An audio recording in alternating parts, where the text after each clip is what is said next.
आगे पीछे से पहले पिता के आगे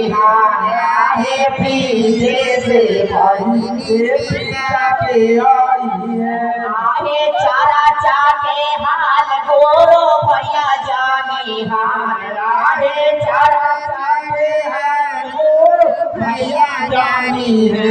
आगे जिंदगी भरा हालन गोरो के चारा आगे जिंदगी भरा गोरो के चारा देखो गुरुबानिया चर्चा में चला देखिए इतना फोटो मार वाला बा और जाकर मार करवा के चले अब पियाकर मारता बाबा मार दो तो पिटा के चलाई वो मारी ना कहीं की मार दो चले ठीक है जे धर्म की एक मन में दिक्कत नहीं होती तो बात की दुख न करो काहे कि समाज में सब किस्म के सब लोग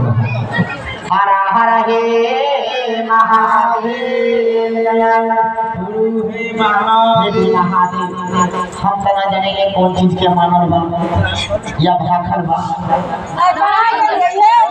कुछ बोलबे ना करे छी तब पति गुरु बना के खुशी से होई थे के बीच में